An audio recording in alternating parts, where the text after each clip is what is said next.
आज चलिए हम लोग वॉइस पढ़ते हैं बिल्कुल आसान तरीका से। देखिए यहाँ पर लिखा हुआ है change the following sentences into passive voice.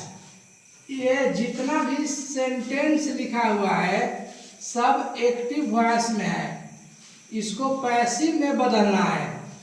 तो पैसिव में बदलने के लिए सबसे पहले टेंस स्ट्रक्चर याद रखना बहुत जरूरी है। टेंस स्ट्रक्चर याद रहेगा तभी वॉइस बनेगा, अगर टेंस स्ट्रक्चर याद नहीं रहेगा तो वॉइस नहीं बनेगा। तो चलिए देखते हैं सेंटेंस को। देखिए यहाँ पे लिखा हुआ है ही हेल्प्स मी।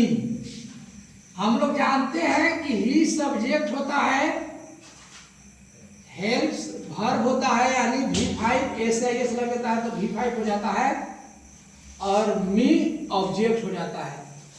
यानी कहने का मतलब है कि प्रेजेंट इंडेफिनिट टेंस का स्ट्रक्चर होता है सब्जेक्ट प्लस V1 या V5 प्लस ऑब्जेक्ट, और इसका पैसिव स्ट्रक्चर होता है ऑब्जेक्ट को सब्जेक्ट बनाते हैं सबसे पहले, फिर is am are plus verb 3, फिर बाय, फिर सब्जेक्ट को ऑब्जेक्ट बना लेते हैं।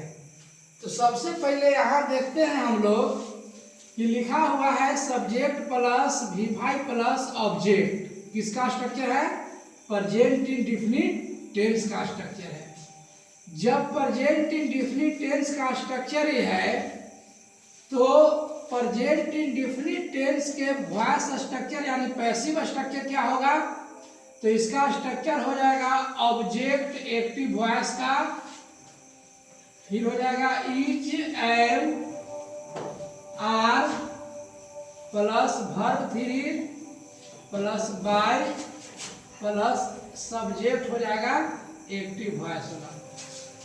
देखिए चलिए बनाते हैं। सबसे पहले देखिए वॉइस बनाने के लिए जो ऑब्जेक्ट रहता है उसको सब्जेक्ट बनाते हैं। तो मी के सब्जेक्टिव क्या होता है? आई, यानी ऑब्जेक्ट के सब्जेक्ट बना लिए, यानी मी के आई हो गया। इसके अनुसार अब आई के अनुसार क्या लगेगा? तो हम लोग पढ़े हैं आई के साथ किसका प्रयोग किया जाता है? एम का प्रयोग किया जाता है। एम के बाद में देखो वर्ब 3 लिखने के लिए कह रहा है, तो V5 को वर्ब 3 बनाते हैं, तो हेल्प के हेल्पेड हो जाएगा, और फिर इसके बाद में बाय दिया हुआ है, बाय लिख लेंगे, और फिर सब्जेक्ट लिखेंगे एक्टिव वॉइस होगा। लेकिन यहाँ है तो सब्जेक्ट है, यहाँ होगा तो क्या हो जाएगा? ऑब्जेक्ट हो जाएगा, यानी हो जाएगा आई एम हेल्पेड बाय हिम। इसी प्रकार से दूसरा हम लोग देखते हैं। सबसे पहले देखेंगे कि मी आपका ऑब्जेक्ट हो जाएगा, हेल्प आपका वर्ब हो जाएगा, और ही आपका सब्जेक्ट हो जाएगा। इसके में लगा हुआ है डज नॉट। तो यानी प्रेजेंट इंडेफिनिट टेंस के नेगेटिव स्ट्रक्चर होता है सब्जेक्ट प्लस डू या does plus note plus V1 plus object. तो इसका पैसिव बनाने के लिए कुछ नहीं करेंगे, ये जो सहायक क्रिया है ना इसके बाद में हम लोग नोट लगा लेंगे बस, और कुछ नहीं करेंगे। तो देखिए सबसे पहले मी को सब्जेक्ट बनाएंगे तो आई हो जाएगा, आई के साथ हम लोग पढ़े हैं एम हो जाएगा, एम के बाद में नोट लग जाएगा, क्योंकि यहाँ भी नोट है, नोट लग जाएगा। फिर इसके बाद में वर्ब 3 है तो हेल्प के वर्ब 3 क्या हो जाएगा?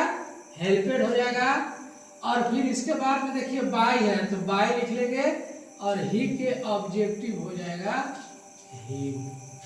तीसरा देखेंगे आई राइट ए लेटर, तो इसका ऑब्जेक्ट हो जाएगा ए लेटर, तो सबसे पहले लिखेंगे ए लेटर। अब ए लेटर चूंकि एक पत्र है, सिंगल है, तो इसलिए इसके साथ में इज लगेगा। फिर इसके बाद में वर्ब 3 देखो, यानी तो राइट के रिटर्न हो जाएगा, फिर बाय है तो बाय लिख देंगे, फिर आई के मी लिख देंगे। इसी प्रकार से देखिए आगे मी है, आई हो जाएगा, आई के साथ एम लगेगा, लब के भी थ्री लव्ड हो जाएगा, बाई लिखेंगे, शी के हर लिखेंगे। इसी प्रकार देखिए यहाँ नेगेटिव सेंटेंस है, प्रेजेंट इंडेफिनिट का नेगेटिव सेंटेंस है, तो इसको भी बनाएंगे तो क्या हो जाएगा, ए लेटर हो जाएगा।